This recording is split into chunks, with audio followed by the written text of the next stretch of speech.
average human, lalo ng mga kababaihan ay naglalakad ng 154 miles kada taon sa paghahanap lamang yan ng bargain o sa pag-shopping, kung saan umaabot sa 48,000 na calories ang nasusunog sa bawat taon. Bukod dito, kadalasan naman para sa mga kalalakihan ang pagbubuhat ng mga mabibigat na pinamili habang naglilibot sa loob ng mga mall. Ang aktibidad daw na ito ay may tuturing din daw na katumbas ng hiking o weightlifting sa gym. Aabot naman sa 385 calories ang nababawas ng mga tao na naglalakad ng 2.6 miles tuwing nagsha-shopping. Katumbas nito ang karaniwang 2.5 oras na pag-iikot sa mga mall at department stores. Ayon naman kay Dr. Dan Brennan, ang pag-shopping ay maituturing ng exercise at malaki rin ng tulong nito sa ating emotional stability dahil maliban sa nakababawas na ito ng stress, ay nakapagbibigay rin ito ng pansamantalang distraction mula sa ating mga problema. This portion is brought to you by HCS Manufacturing Corporation, ISO certified, maker of world-class quality Pride detergent.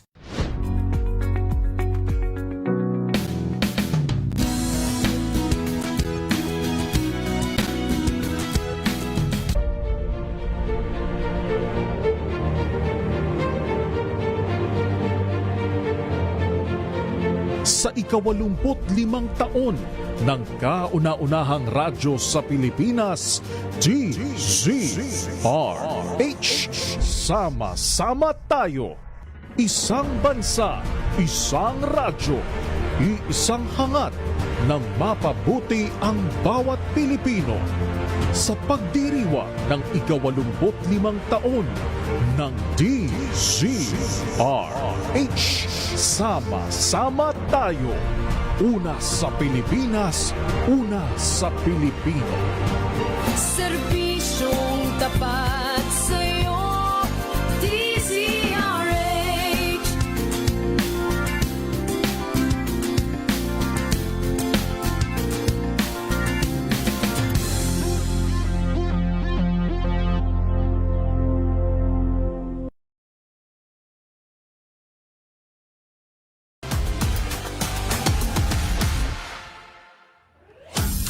Mas pinatindi, mas pinalakas, at mas pinaaksyon.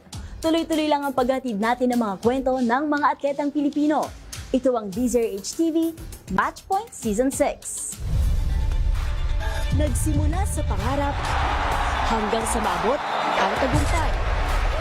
Iba't ibang kwento, iba't ibang mukha ng atletang Pilipino. Mas pinatindi, mas pinalakas, at mas pinaaksyon. DZRH TV Matchpoint. Ngayong araw, makakasama at makakwentuhan natin walang iba kundi ang NCAA Season 100 Gold Medalist sa pole vaulting, si Matt Obiena. Welcome to Matchpoint, Matt. Batin mo muna ang ating viewers. Hello po. Thank you for inviting me po. Hi Matt, welcome to Matchpoint. Kumusta ka ngayon? Anong pinagkakaabalahan mo after the tournament? I'm good naman po. Currently, I'm just tackling OJT and orgs naman, and recovery. Okay, bago natin pag-usapan yung injury mo and of course yung pagiging student athlete, pwede mo ba kaming kwentuhan? Kumusta yung naging laban mo naman? Naging matagal din siyang competition kasi nag-start sa mababa and there's like 15 to 20 athletes din na nandun sa pole vault. Tapos, nung nag-start ako tumadon, nung tatlo na lang kaming natitira sa 360 yung height. And then, from that, minake sure ko muna na naka-place na ako may placing na ako for podium. And then, binantayan ko na for yung iba kong mga kasama sa laro until ako na lang po. Wow! Pero, di ba tama, na-clear mo 4.10 meters Yes. sa unang attempt. Yes po. Then, di ka na nag-proceed sa 4.20 meters dahil sa injury. Ano po, nung pag 4.20 meters po, na sinubukan ko siya ng 2 attempts. Nung first attempt ko, malambot or mali yung talon ko and natamaan ko yung bar pababa. Then, nung second attempt ko was, nung una, nag-bail out ako sa takbo ko. So, bumalik ako sa runway. Tapos, nung pagka-takbo ko ulit sa second attempt pa din, biglang na may naramdaman ako sa foot ko na something wrong. Like, imbis na tumutulak pa yung paa ko, like, ina-absorb na niya yung tulak ko and dahil doon, hindi ko na tinuloy. Yung sa 4.20. Pero anong tumatakbo sa isip mo nun? Anong naramdaman mo? Nung time na yun, like, decidido talaga ako na personal best. Kasi like, kami ng uncle ko, matagal na din namin pinag-crime affair and like, alam ko naman din sa sarili ko na kaya akong tumalon ng mas mataas since isa yun sa mga goals ko for this competition. Yun. So like, we prepared a lot of time with it, me and my uncle. It was all thanks to him. Kaya ako nakatalon ng consistently din and sa first attempts dun sa mga previous fights. But unfortunately nga, yun, nung naramdaman ko yung paa ko and like parang tinatry ko kung kaya ko pang itulak yung sarili ko, like for sarili ko. Like my mind mentally my mind was ready and prepared. But physically my body just sustained an injury. So it sucks din nung time mo. Kumbaga hindi na talaga kinaya ng katawan mo. Pero ito, nabanggit mo kanina personal best.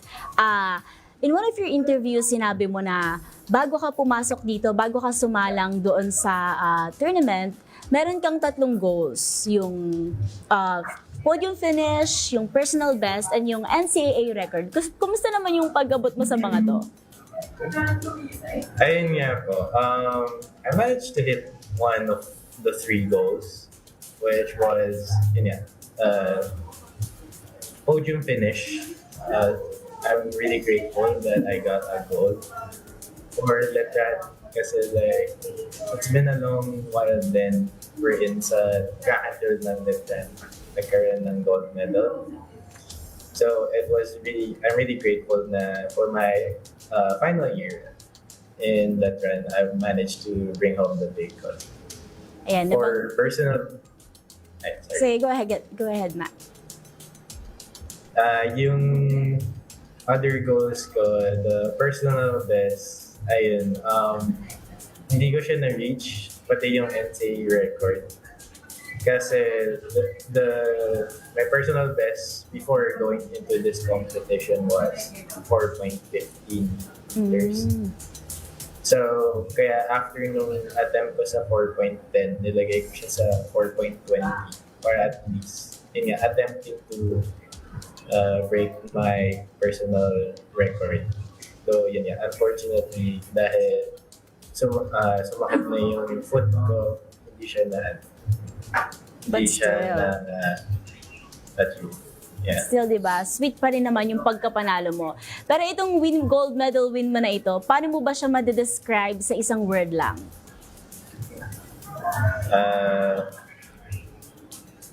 I guess,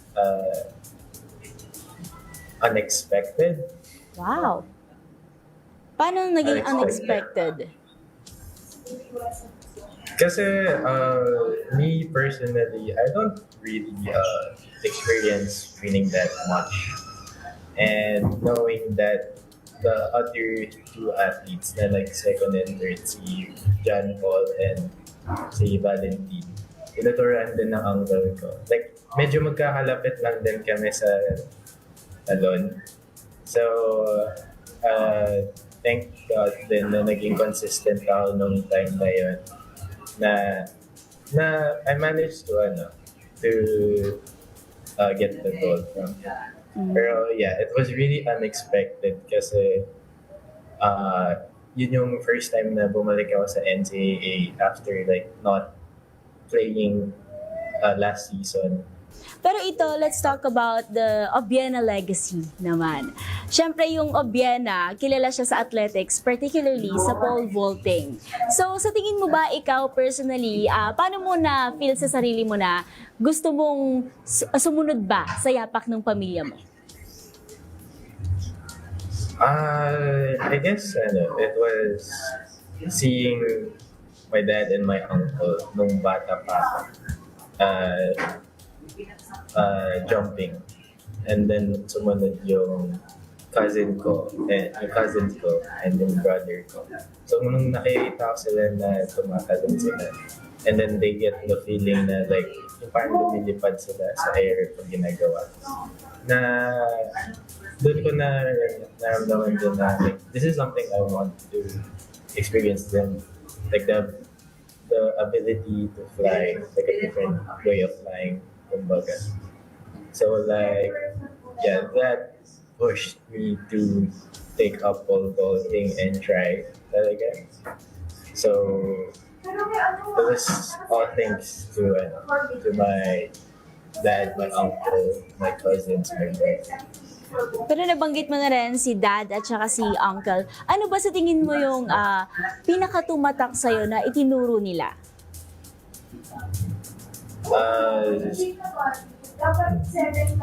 My uncle usually always tells me na like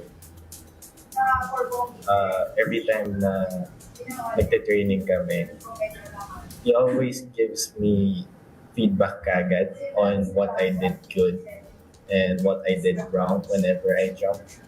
And me trying to do my best. I always try to absorb kagad what he has to say so that ma-process ko and like ma-apply ko siya pag tumatalon. And I always try to be consistent with trainings and such. So that parang, kasi alam ko naman na hindi naman ako ganun kasing lakas compared sa ibang mga tao. So like, tinatry ko na idaan sa consistency and giving the time to actually work so that ma-compensate kumbaga sa lack of skills. Kumbaga may extra effort sa end mo talaga para makipagsabayan dun sa mga nakakasama mo sa tournament. Yes po. Pagdating naman dun sa pinsan mo kay EJ World number 4, kumusta naman yung mga nagkakaroon ba ng times na naglalaro kayo parehas, nag-train kayo parehas, and ano ba yung mga bagay na itinuro niya na sa'yo? Actually, seldom lang din kami nag-uusap. Siguro like the last time na like nag-uusap kami ng heart-to-heart or medyo heart, was nung last year wherein nag-ask ako to evaluate my jump. And yeah, she gave me some few technical pointers na mas in-expounded talaga ng uncle ko, yung dad niya. And ayun, I just see him as a motivation to jump, even though na medyo nasa mababang stage pa rin ako or mababang level. I just see him as a motivation para like to at least exceed myself in jumping and like exceeding myself as a person talaga. Kumusta ba yung relasyon yung dalawa bilang magpinsan at syempre bilang kapwa athletes? Okay lang naman. Sorry. It's not parang di naman yung parang super close kami. Though, syempre pag may family, di at least nag-uusap din. So, mga once in a while, mag-uusap. Or pag nasa, pag umuwi siya, gano'n. nasabi mo na rin, nabanggit mo na sinabi na sa'yo na iba ka naman. So, para malesen yung comparison mo ba sa iba at yung sa sarili mo. Pero kung bibigyan ka ng chance para bigyan ng identity yung Matt Obiena, paano mo ba gustong makilala ng tao, ikaw?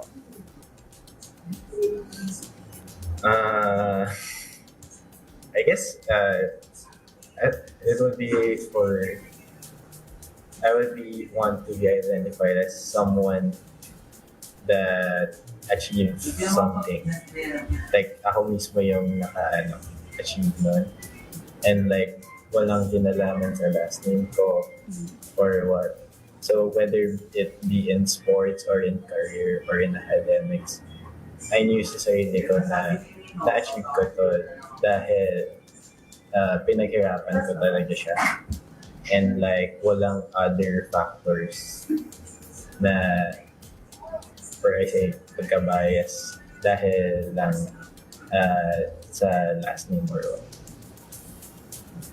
And of course, lahat naman ng hard work talaga matatamasa mo rin naman talaga yan sa dulo. And nakikita naman din namin yan, lalo na sa pagpanalo mo ng gold medal. Ito naman, Matt, pag-usapan natin yung pagiging student mo. So, pwede ba ikwento sa amin kung paano mo nababalance yung sports at saka yung academics mo?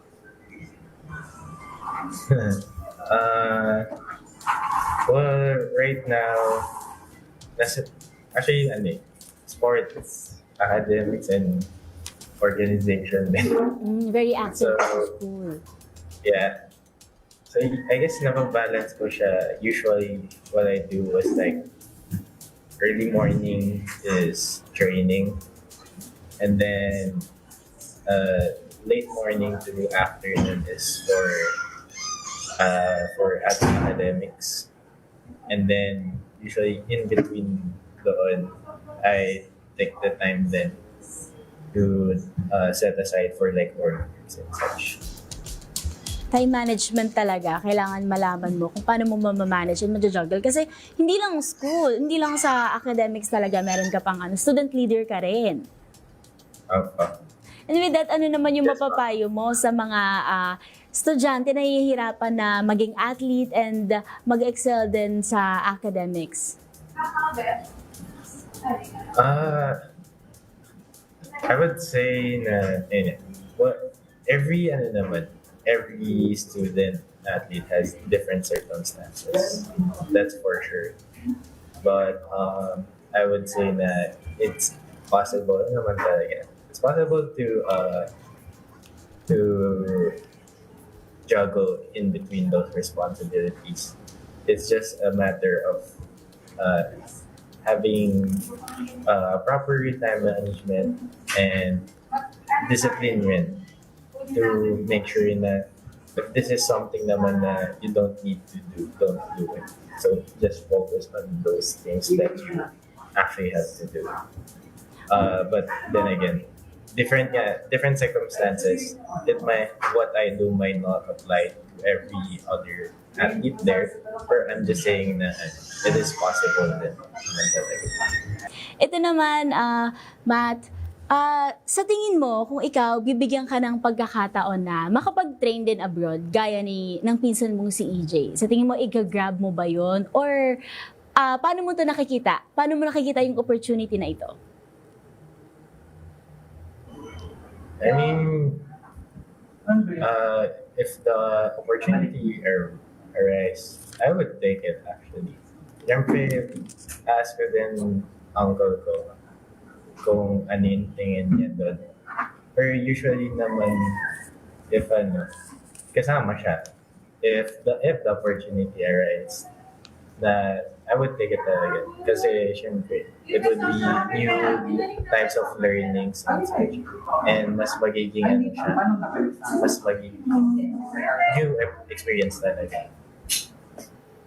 And nabanggit mo, Matt, na isa kang parang matuturing mo na late bloomer ka pagdating sa sports. Pero meron ka bang mga long-term plans like SEA Games? Kumbaga meron ka ba mga target na tournament in the long run?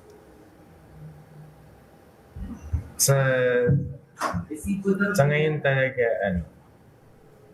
ang target ko pa lang talaga is like a specific height na Okay. And gradual na tataas talaga from there. Yun parang yung nakikita ko. And in terms of like a specific competition, I have one in mind pero hindi ko lang siya sinasabi kasi parang just to not fix it, I guess. Okay. I understand, Matt. And ito, kung tatanungin kita, sa tingin mo, ano ba yung lagay ng pole vaulting dito sa Pilipinas? Sa ngayon po, mas nag-i-improve siya, actually. Like, may mga kinakonduct na clinics or pole vault clinics around Philippines, yung uncle ko. And syempre, yung cousin ko din goals talaga niya is mas palaguin yung pole vault sa Pilipinas. So, at the moment, mas nag-improve naman siya. Like, mas madaming tao nang nakakaalam. Then, mas madaming tao din yung gusto mag-try. And then, hopefully, in the future, mas maraming tao din is yung mag-excel na mas mataas yung matatalbot talaga. And with that, sa tingin mo, ano naman yung sistema o ano yung dapat nating baguhin pagdating sa pole vaulting dito sa bansa?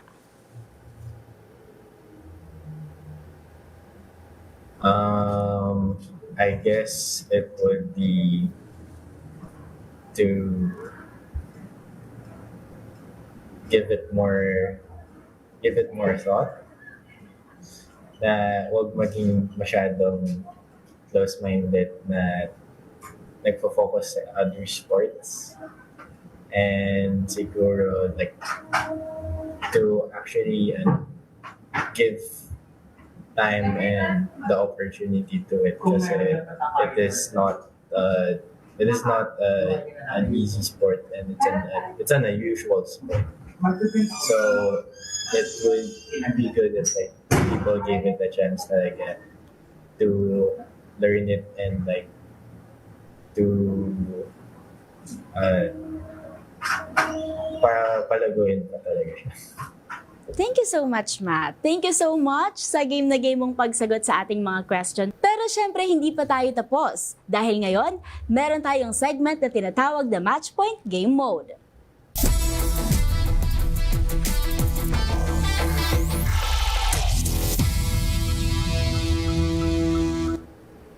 At para sa episode natin ngayon, ang ating magiging munting game ay tatawaging Clearing Heights and Clearing Myths. Sa segment na ito, meron akong ilang myths sa pole vault at ikaw, Matt, ang magsasabi kung totoo ba ito o hindi. Game ka na ba? Game. Okay, para sa ating first myth, Matt. Dapat ba mabigat ang katawan mo para makuha ang momentum sa pole vault? Actually, mas okay nga kung mas magaan ka eh. Like, kung mas magaan ka and kaya mong buhatin sa sarili mo, mas mabilis kang mas mabilis kang makakatawid, mas makakalipad. Okay, mas magaan, mas mabilis mong madadala yung sarili mo. Okay. Next, kailangan ba ng extreme flexibility para maging magaling sa pole vault? Yes, in terms of gymnastics. Kasi yung movement sa air is somewhat gymnastics talaga siya. So like you have to have the flexibility and strength to do the things like bubat ang sarili mo pataas and then twisting and turning. Okay. So yeah, importante din siya. Okay, flexibility. Next, mas mahalaga ba ang haba ng pole kaysa sa mismong technique ng atleta?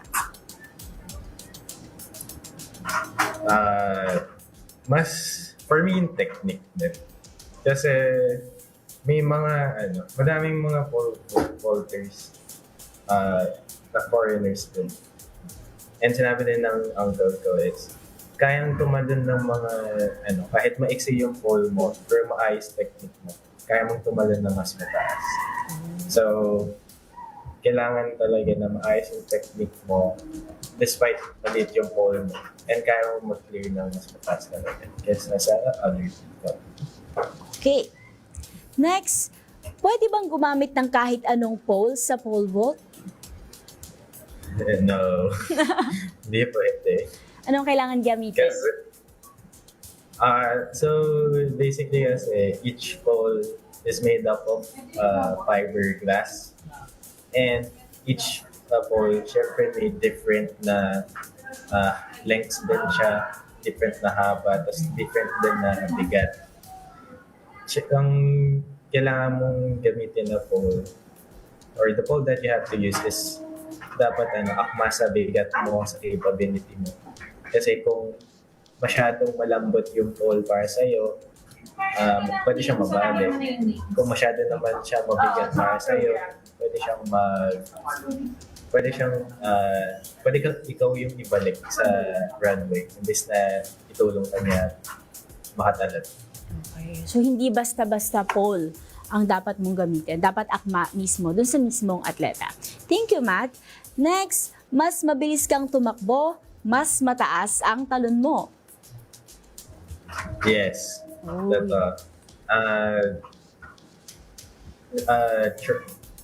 Being a pole vaulter, you have to run fast. Again, like what Mondo Duplantis does, like the current world record holder. He trains like a sprinter, and the faster you are down the runway, the much more easier it is to jump and push you as you go up. So yeah, speed is really important. So you have to be faster again. Okay.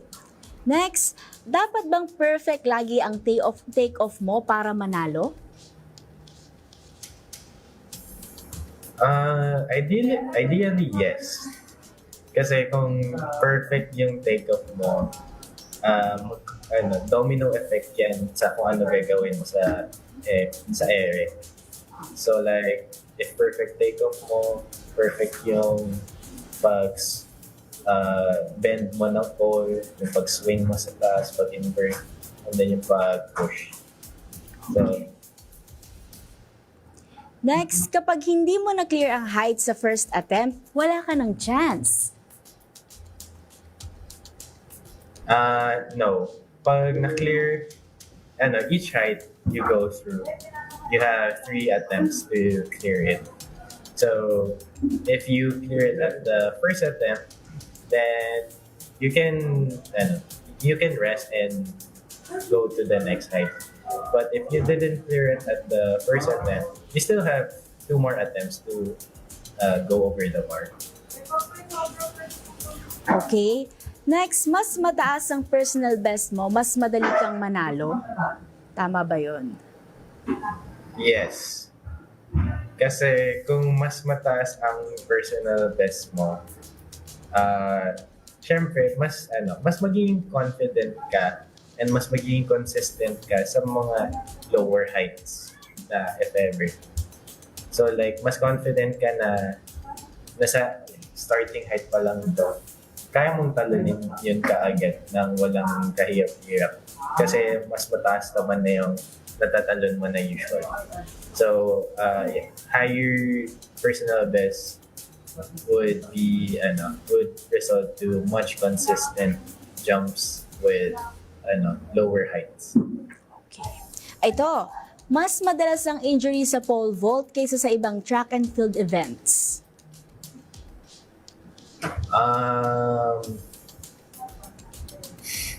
I think I'm not sure pero madami akong kilala na pole vaulters sa amin, like sa mga kaibigan ko rin na na-injured.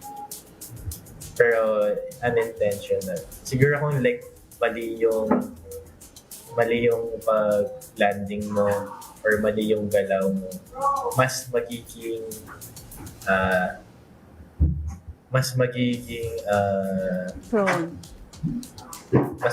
prone and mas mataas yung risk ng injury compared sa other events. Last na lang, Matt, mahal ba ang pole vaulting kaya hindi ito para sa lahat?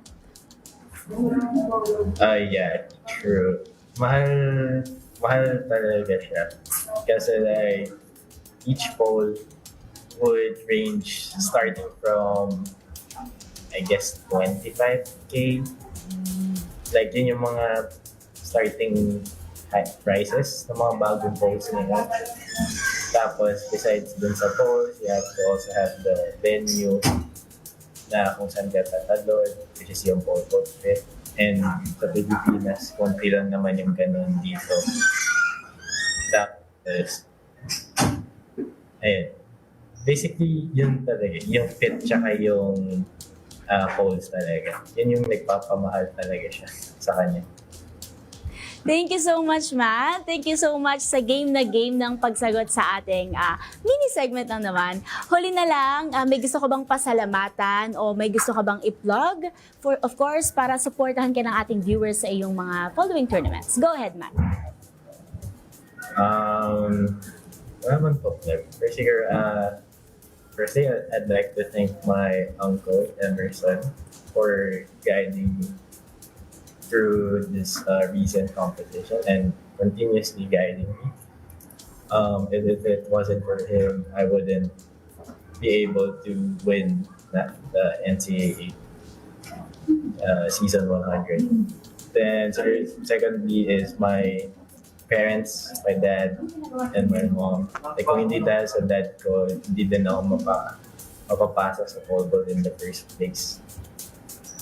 And next is my coaches at Letran, the Coach Bong, Coach Ben, Coach Rafi, and Coach Garay.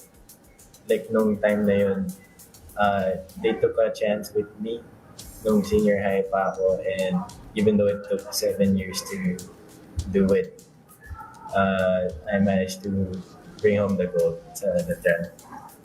And then I guess lastly is my friends, sila Ozzy, sila Kat, mga friends ko sa LSC, like even through ups and downs, nandun sila para like to help.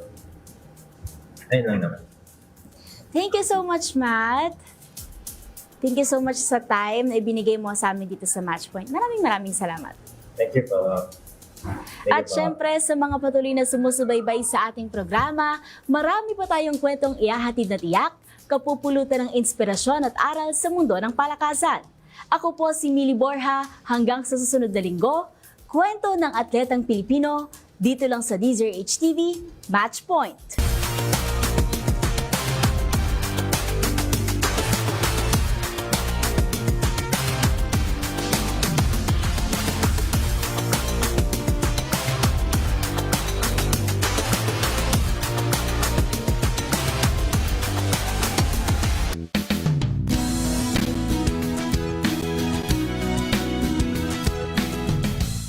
Wow, ang saya. Isang barangay na labada, puro mancha pa. Goodbye, pahinga. Mommy, isang laba lang yan sa Pride Bar Blue.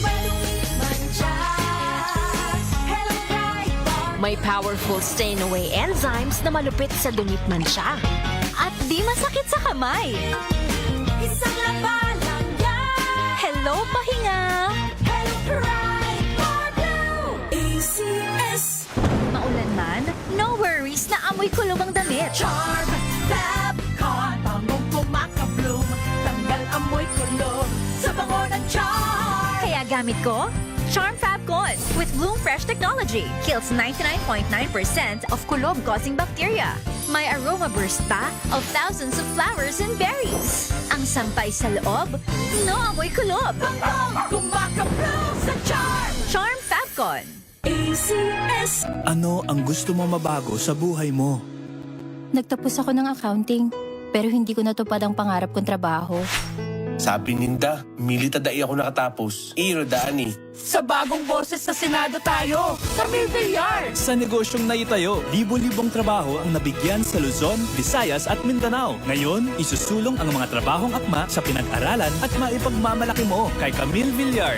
Bagong boses, matagumpay na bukas. Magbago man ang panahon, doon kami sa gawang Peerless. Champion, mula sa baretang pangmatagalan, purong powder. Hanggang sa mapulang liquid detergent. Kaya sa labahan, Champion. Tapat na walang katapat. Star Wax, Star Wax, Wax. Star Wax, Star